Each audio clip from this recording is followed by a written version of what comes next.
Abramos as nossas Bíblias, Salmo 119, já lido, mas quero reler o verso 33 a 40 com os irmãos, logo de início. Temos nossa equipe pastoral tido a oportunidade de expor esse salmo e chegamos, como bem disse o reverendo Mileno, à quinta letra e também adentraremos a sexta.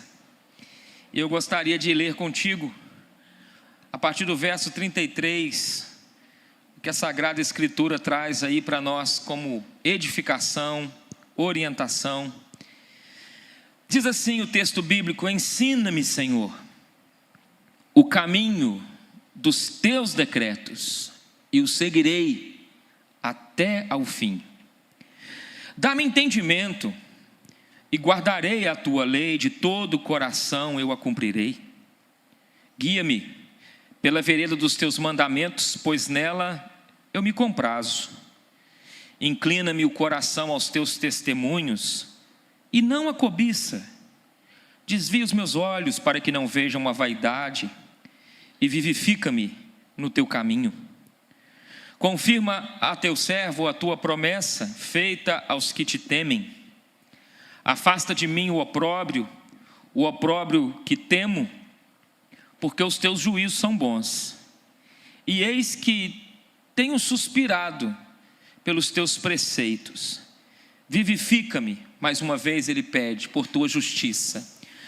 Observe que o salmista no verso 37, na parte final desse verso, diz: vivifica-me no teu caminho.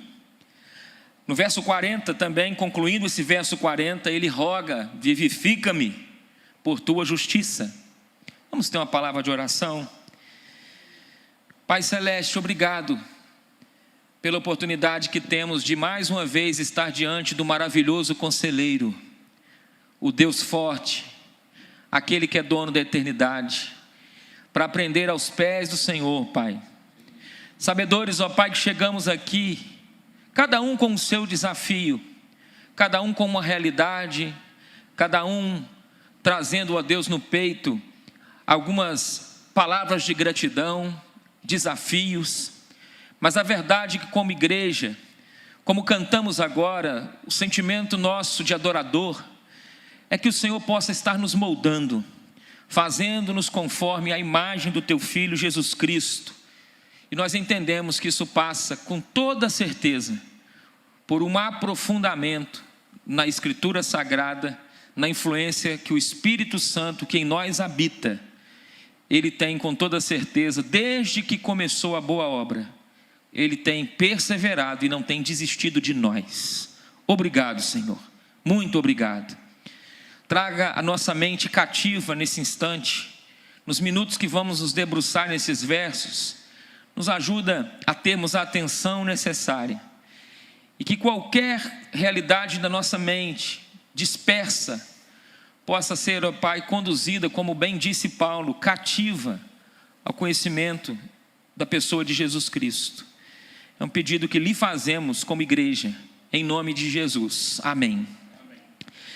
Meus irmãos, nós, como já foi dito, estamos aí na quinta e na sexta letra nessa noite, e eu gostaria de então destacar essa primeira letra, ao qual nós temos aí na página 109, a letra Re.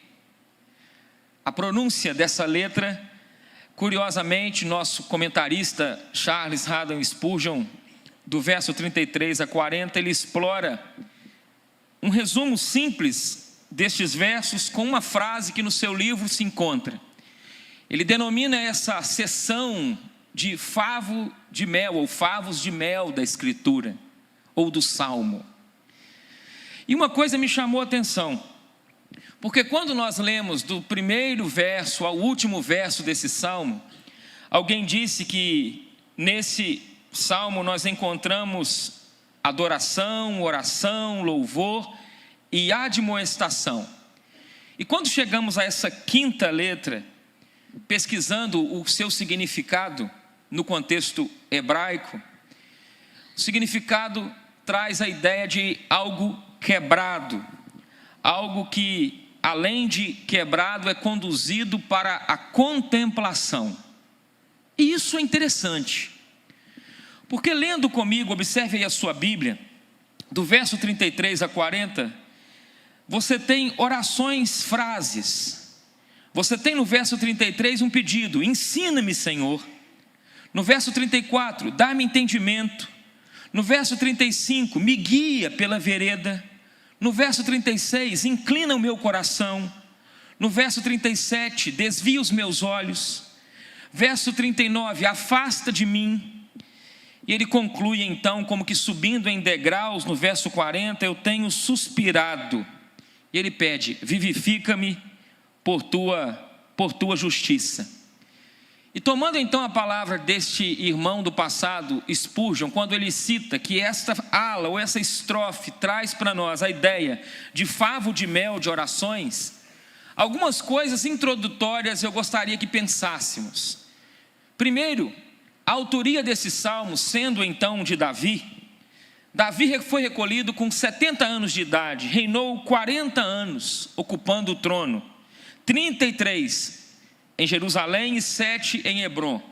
Agora, quando você vê esse homem então, um rei, tendo ao seu dispor profetas, sacerdotes, sábios, ele se agora envolvido pela graça e pelo Espírito de Deus, ele registra: me ensina, Senhor, o caminho.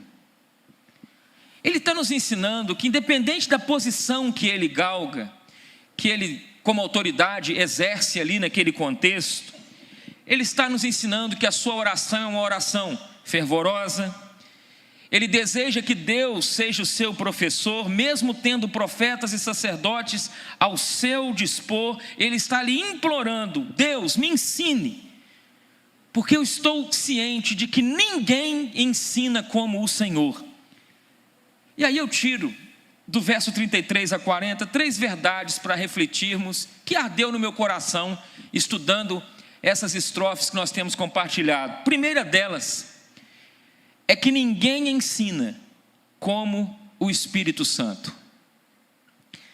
Guarde no seu coração, meu irmão e minha irmã, você que foi agraciado com a salvação, você que foi, como ouvimos na quinta passada, agraciado com a regeneração, com a eleição, está no caminho de santificação, tem sido cuidado de tantas maneiras pelo Senhor. Olhe que a palavra de Deus, ela nos mostra que assim como Davi roga: me ensina, Senhor, o caminho dos teus decretos e eu vou seguir até o fim. Faço uma pergunta a você: quantas pessoas você viu já na sua vida que começaram bem, terminaram mal?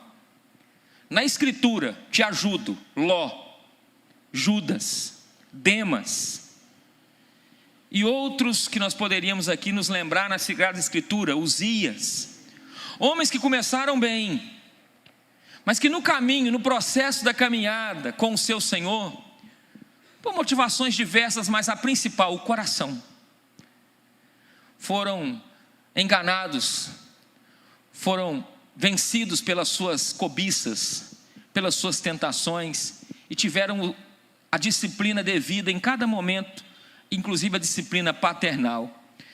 Mas quando eu entendo que ninguém ensina como o Espírito Santo, a página 110 de nosso livro, observe comigo o que diz o autor aí, Charles Spurgeon, na página 110, quando ele diz assim: ai daqueles que nunca serão ensinados, ele diz.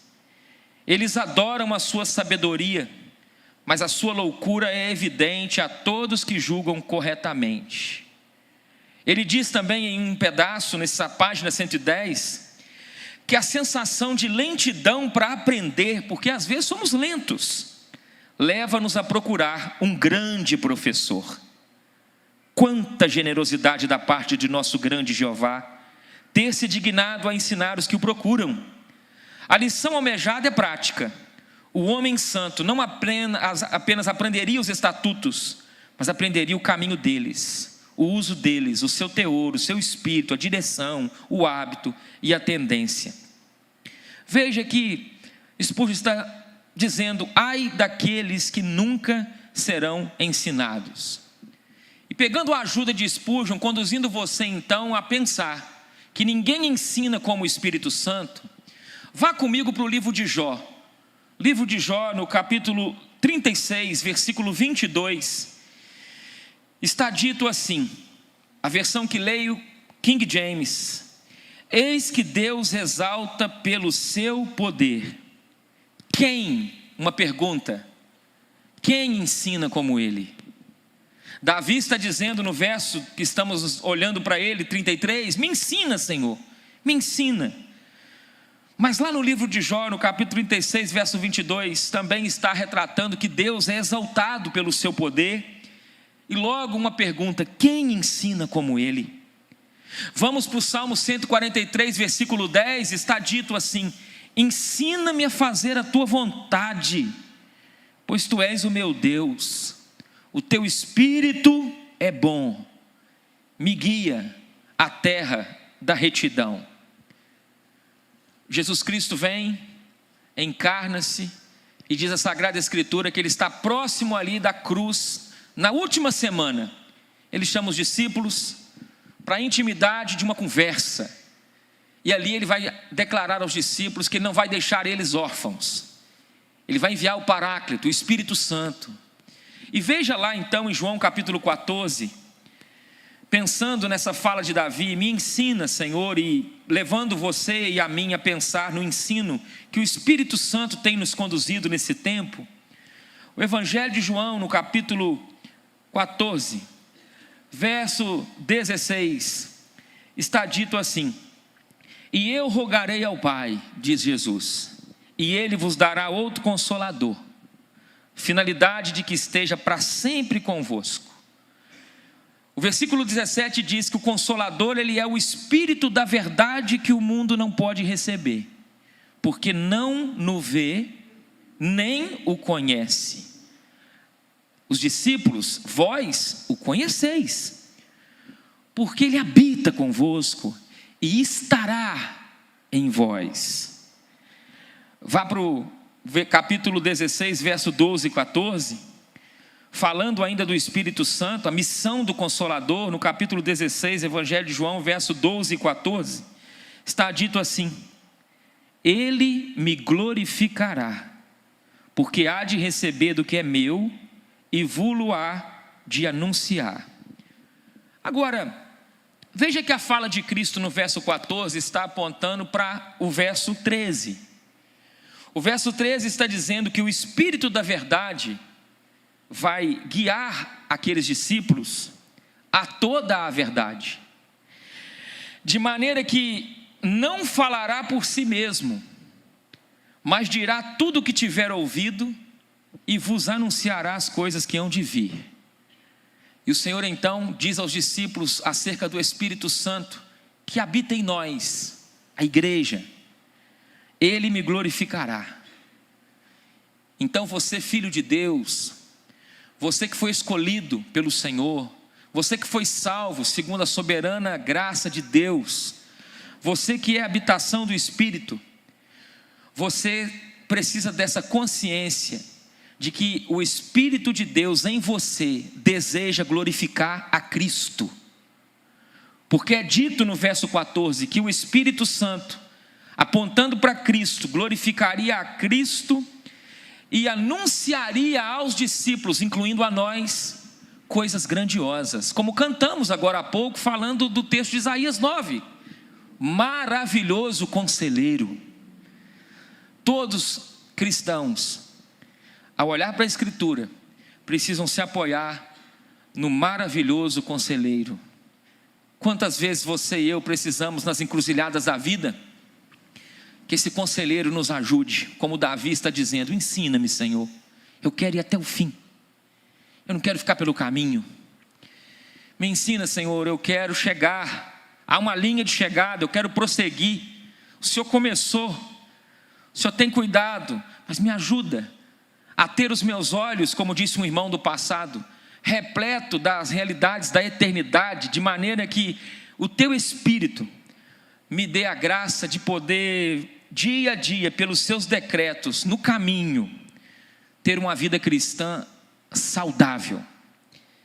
E partindo então para ainda o Evangelho de João capítulo 15, acerca do Espírito Santo, verso 26 e 27, olha o que diz ainda acerca do Espírito Santo. Isto, porém, João 15, verso 26 e 27, isto, porém, é para que se cumpra a palavra escrita na sua lei, odiaram-me sem motivo. Verso 26, quando, porém, vier o Consolador, que eu vos enviarei da parte do Pai, o Espírito da verdade que dele procede, esse dará testemunho de mim, e vós também testemunhareis, porque estáis comigo desde o princípio. Veja que esse ensino que Davi roga, é um ensino que com toda certeza a gente podendo ler, com os olhos da graça de Deus, e rogando que essa verdade seja uma prática para mim e para você. Ninguém ensina como o Espírito Santo. Te explica algumas coisas. Por exemplo, a impossibilidade de alguém não nascido de novo ler a Bíblia e compreender o que está na Escritura. É impossível. É como você pedir a um morto para que ele andasse. Porque sem Cristo nós estamos mortos em delitos e pecados, diz a Escritura. Mas quando o Senhor trouxe a graça dele, nos deu vida, nos ressuscitou, pela compaixão do nosso Salvador e do nosso Senhor, de forma maravilhosa, nós então nos passamos agora a ser alunos na escola de Cristo, tendo a graça de ter o Espírito Santo habitando. Por isso é equivocado algumas canções, por exemplo, visita o Espírito Santo. O Espírito Santo, ele vivifica você. Nós podemos entristecê-lo, mas você que foi selado, o Espírito Santo mora em você, ele habita em você, ele te convence do pecado, da justiça e do juízo. Meu pastor na juventude, o primeiro mentor que tive na minha vida, dizia o seguinte, reverendo Anderson: o momento que mais o Espírito de Deus fala conosco é quando nós estamos diante de algo errado, pecado. E realmente, na prática, você há de convir com Ele. Quando nós falamos demais, ferimos alguém, deixamos de reconhecer o Espírito Santo muitas e muitas vezes, irmãos. Na nossa solidão, Ele nos convence, Ele nos converte ao caminho, nessa caminhada de santidade. Isso é lindo, saber que o Espírito Santo, ninguém ensina como o Espírito Santo. A segunda coisa que vejo, irmãos, na página 111, ainda do verso 33, quando a gente leu aí, até o fim, é dito no verso 33 do Salmo 119, e eu denomino que a mera sabedoria humana, ela não tem durabilidade. Spurgeon diz essa frase, justamente na página 111, na parte final, aonde você vê a expressão seguirei até o fim, há uma frase singela, praticamente na penúltima frase da página 111, onde é dito: ninguém pode ensinar um homem que se recusa a aprender. E no início deste ponto, seguir até o fim, está dito por Spurgeon: a mera inteligência humana não tem influência que dura. Resumindo o que Spurgeon está dizendo, no entendimento que, lendo o texto, interpretei, a mera sabedoria humana não tem durabilidade. O que isso quer nos dizer? Toda perfeição, por mais bela, toda perfeição na força humana, na carne, no braço, na força, tem dias contados. Existe um final para ela. Mas como isso difere da graça que vem de Cristo? Porque a graça que vem de Cristo, ela trabalha em nós um aperfeiçoamento em santidade, no caminho do temor do Senhor. Na linguagem de Paulo, escrevendo aos Filipenses, há um início, há um meio e haverá uma conclusão. E sobre justamente esse aspecto eu vejo que nós precisamos ter cuidado. Por quê? Porque o grande desafio na vida cristã como discípulo de Jesus, diante desse ir até o fim, é nós termos que lidar com a glória que é vã, ou Paulo denomina vanglória. E Spurgeon nesse ponto diz isso. Eu entendo, e ele ali coloca, que a vanglória é aquela capacidade humana onde o homem se apoia, mas ela é muito frágil, é como uma areia movediça, e o homem vai se afastando do ensino saudável de depender de Deus. Você lembra de Pedro? Pedro diz a Escritura Sagrada que certa feita ele grita ao Cristo para que ele pudesse ir até Cristo numa noite aonde possivelmente a visão era um pouco complicada, de madrugada. Me permite ter contigo, Senhor. E Cristo diz a ele para vir. Maravilhosamente, ele andou por sobre as águas. Mas a Escritura Sagrada diz ali pelos evangelistas, que ele então, reparando na força que aquele vento tinha, aquele vento que bateu no seu corpo, diz a Escritura que ele começou a afundar-se, e ele gritou. E o Senhor, graciosamente, segurou ele pelas mãos. Usando esse exemplo na vida do discípulo Pedro, quantas vezes na nossa vida, nós também pensamos que estamos andando por sobre, estamos por cima, e o Senhor permite que a força do vento bata em nós, que a força da adversidade chegue, para nos dar um ensino. Ele é Pai, e como Pai Ele quer o melhor para nós, e Ele não quer que nós confiemos em nós mesmos. E curiosamente a gente então, ao ato de afundar, o Senhor graciosamente estende a mão para cada um de nós. É apoiado nisso que Davi está lá dizendo: ensina-me e eu seguirei o caminho até o fim. E assim como Pedro afundou, Spurgeon diz justamente nesse ponto que quem segue caminhando com Jesus pela fé tem os seus pés seguros como filhos amados, e como está dito lá na carta de Judas, filhos que são guardados pelo poder de Deus. Mas na mesma página 111 do nosso livro, tem uma frase assim, e aqui eu termino o ponto 2: ninguém pode ensinar quem não quer. Ninguém. Que coisa. Você, pai, já teve a experiência, ou talvez como filho, de ser corrigido pelo pai, pelo avô, por uma autoridade, e caminhos que ele já trilhou, já passou, e como pai ele está te orientando, e de repente, teimosamente na sua natureza, e isso não tem idade.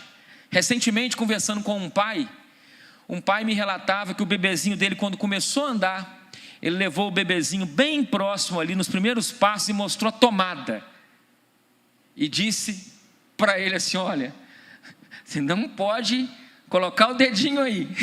E o bebezinho deu aquela risadinha gostosa de criança, virou as costas, irmãos. Passou um tempinho, ele olhava para o pai, dava uma risadinha para o pai e corria justamente aonde? Lá na tomada. Veja que uma criancinha já tem esse coração, essa inclinação que vem com ela, que nós trouxemos. Então ninguém pode ensinar quem não quer. E como eu já acrescentei, não existe ensino para um homem morto em delitos e pecados. Para concluir então o que é dito lá no Salmo, naquela sessão, o que o salmista relata na sua caminhada, desejo de oração, ele deseja terminar bem.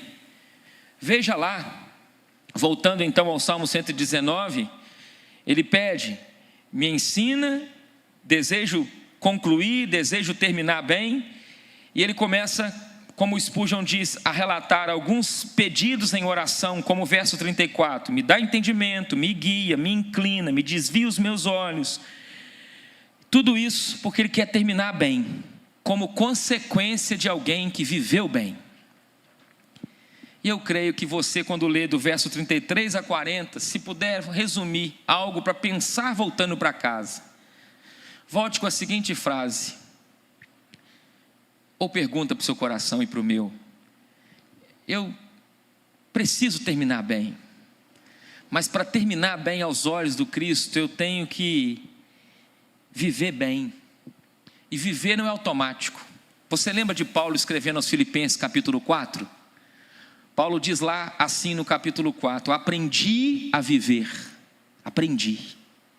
Ele não nasceu aprendendo, ou sabendo atravessar tribulações, ser honrado, não. Eu aprendi a viver contente. Não é fácil, mas aprendi a viver contente em toda e qualquer situação.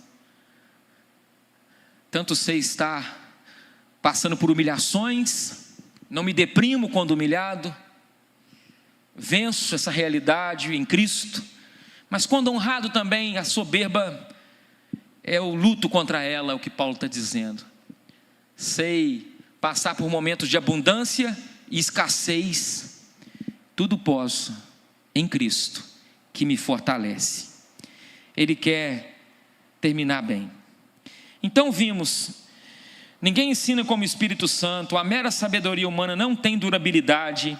E terceiro, a vitalidade, e essa frase Spurgeon cita na página 120, a vitalidade é a cura para a vaidade.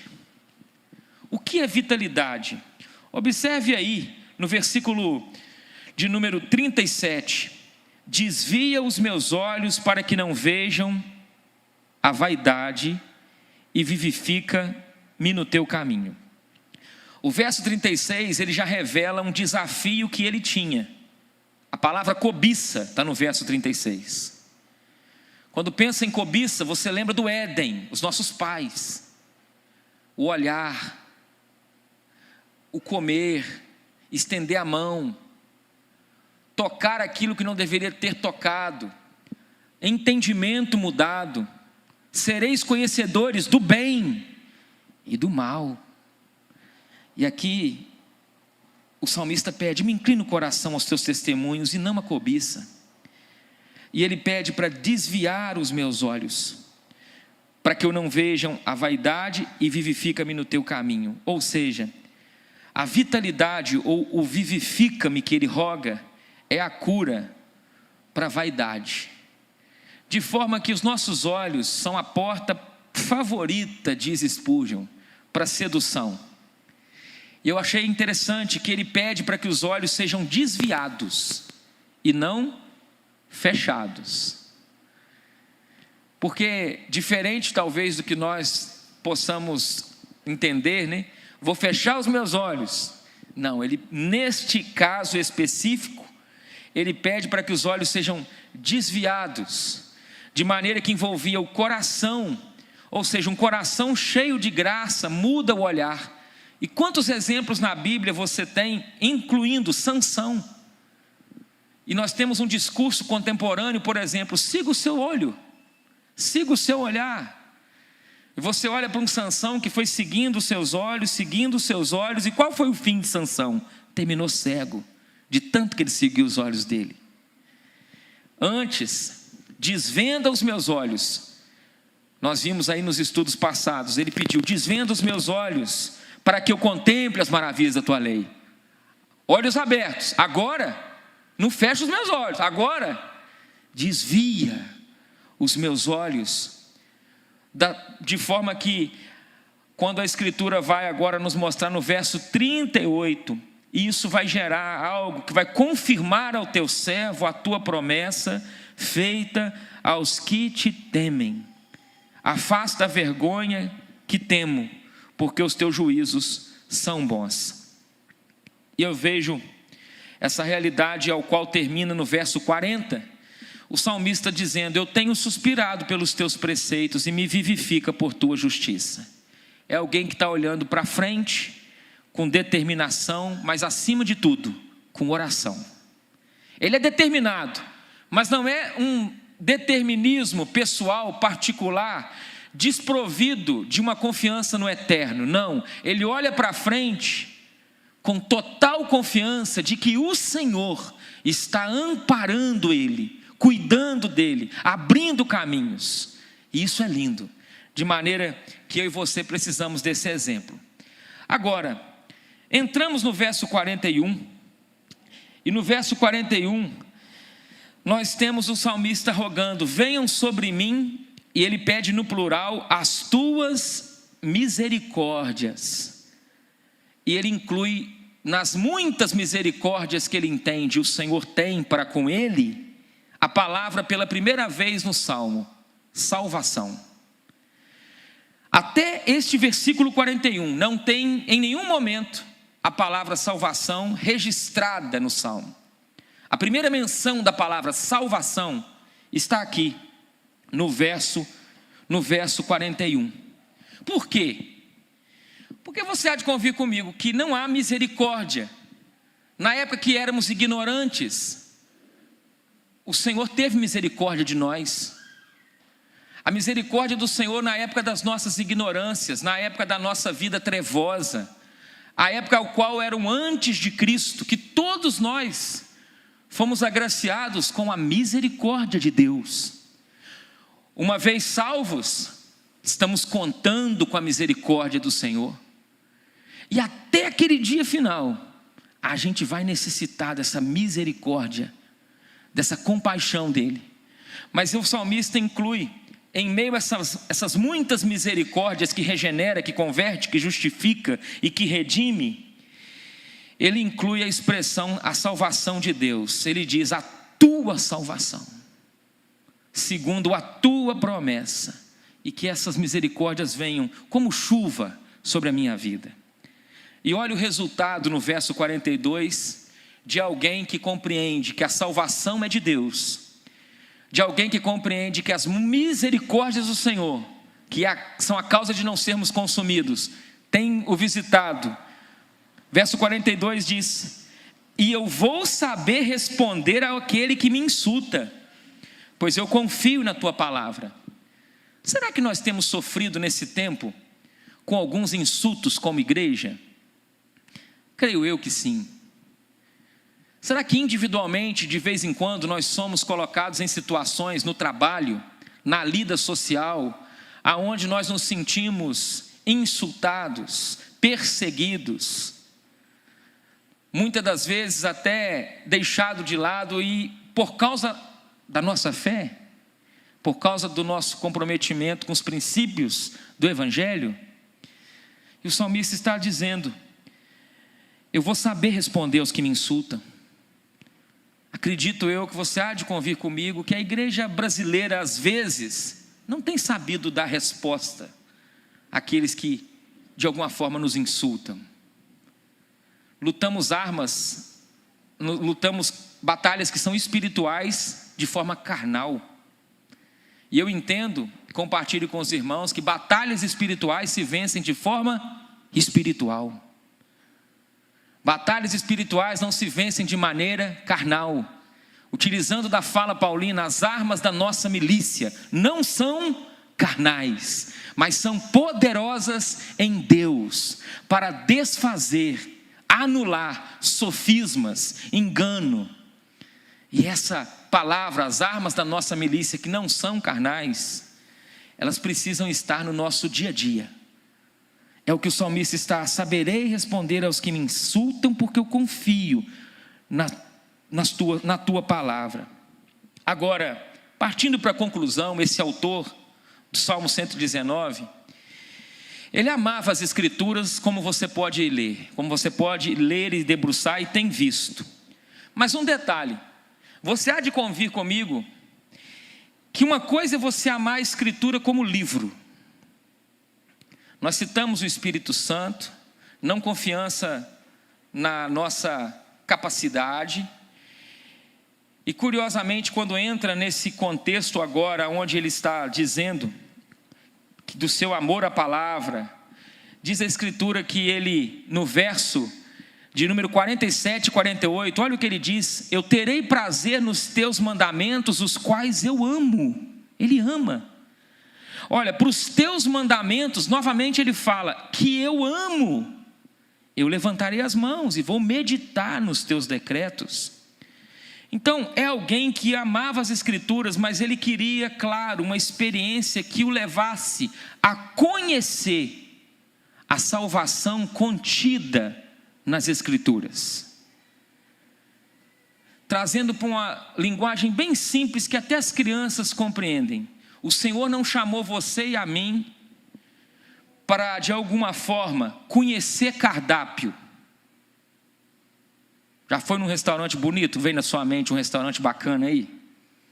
Imagina você chega naquele restaurante, você fica lá 1 hora olhando cardápio.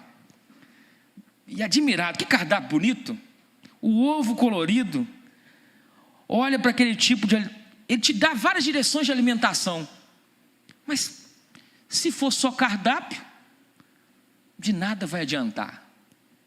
Assim como no Éden, o problema do homem em Adão e em Eva, né? Os nossos pais, eles tomaram e comeram. Hoje, no nosso tempo, nós não somos chamados também a viver de cardápio. É claramente visto no Salmo 119, alguém que quer ter uma experiência com o Senhor da palavra. Pela oração, pela dependência, pela comunhão diária. De maneira que ele chega a dizer, veja bem, que coisa linda. Ele diz no verso 43, uma palavra que creio eu deve estar no coração de todo cooperador.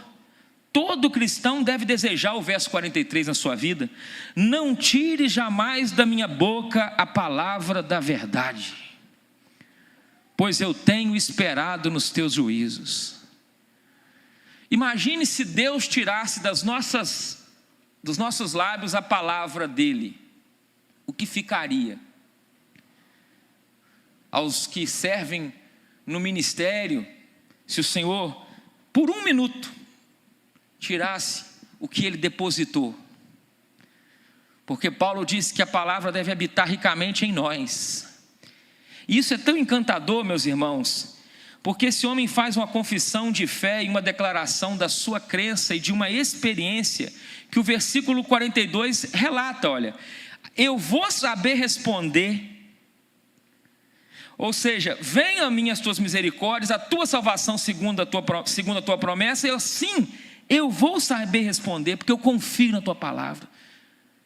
Eu vou ter consciência dessa palavra ao qual foi em mim implantada.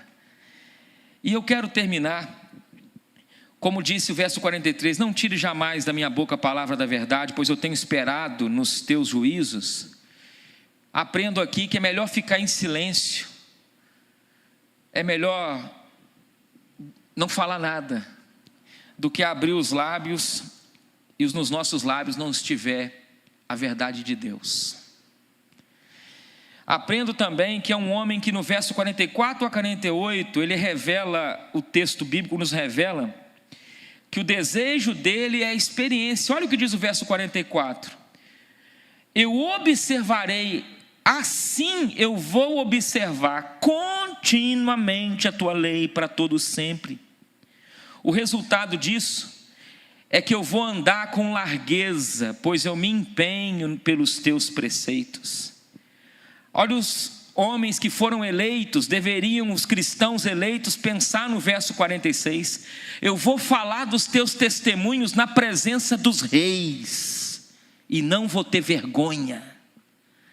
Diante da autoridade que for, eu vou falar na presença dos reis dessa palavra da verdade. Olha que coisa linda.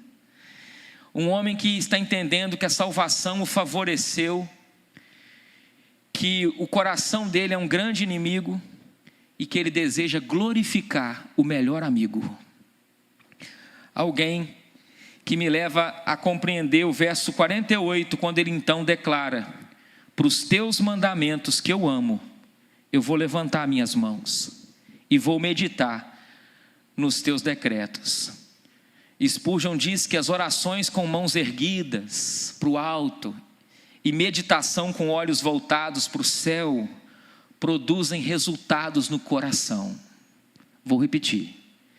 O livro que você tem em mãos diz que as orações com mãos erguidas e meditação com olhos voltados para cima produzem os melhores resultados interiores.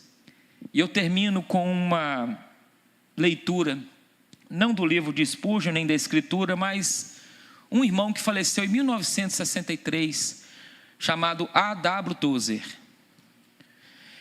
Esse irmão escreveu sobre um sentimento que no tempo dele na América ele se encontrava sob um mover ao qual a igreja tinha os seus desafios. E do legado espiritual desse irmão, muitas coisas acerca de piedade ainda edifica a igreja no nosso tempo. E ele escreveu sobre o cultivo da vida interior. E veja que lindo que ele escreve, nos fazendo pensar nesse verso 48. Ele diz assim: você, cristão, deve se retirar do mundo todo dia para um lugar privado, ainda que este lugar seja o seu quarto. Permaneça aí, até que os ruídos do coração comecem a acabar lá dentro do seu coração e você encontre descanso na presença de Deus. Desligue os sons desagradáveis e saia do seu lugar privado para a vida, determinado a não ouvir sons desagradáveis. Ouça o Espírito de Deus, até aprender a reconhecer a voz do Espírito de Deus. Pare de tentar competir com outros. Entregue-se a Deus e seja autêntico, seja você. Reduza seus interesses a uns poucos. Não procure saber coisas que não te são úteis. Aprenda a orar interiormente a todo momento, mesmo que do lado de fora o barulho é intenso. Após algum tempo, você vai aprender a fazer isso enquanto trabalha. Pratique a sinceridade da criança e a humildade da mesma. Ore pedindo a Deus: me dê olhos, mas olhos simples. Leia menos, mas leia mais daquilo que é importante para a sua vida. Jamais permita que a sua mente fique dispersa por muito tempo. Chame para sua casa seus pensamentos errantes e contemple Cristo com os olhos da alma e os olhos da fé. Assim você vai estar exercitando concentração espiritual. Palavras de um irmão do passado, um conselho de um pai, talvez para filhos que hoje estão caminhando rumo até o fim, rumo à glória, à glorificação. Vamos curvar nossa fronte e agradecer ao Senhor. Pai querido, obrigado pela tua palavra, que nunca voltou vazia, e que nessa noite mais uma vez edifica o nosso coração. Obrigado porque o Senhor não nos chamou para apreciar cardápios, para achar bonito os cardápios da modernidade. O Senhor nos chamou para degustar, alimentar, guardar essa palavra preciosa no nosso coração, Pai. É ela que vai nos ajudar diante da tentação, diante das lutas. É ela que vai nos dar sabedoria para falar, para reagir. É ela que vai gerar o fruto do Espírito, da paciência, da alegria. É ela que vai nos ajudar a sermos, apesar da infidelidade, sermos fiéis no caminho. Ajuda a tua igreja aqui reunida a continuamente, Pai, ter a dependência do Senhor da palavra. Porque coisa linda é quando o Senhor abre o nosso entendimento e a gente consegue ler no texto aquilo que está ali, mas que os nossos olhos ainda não tinham sido desvendados, desnudados.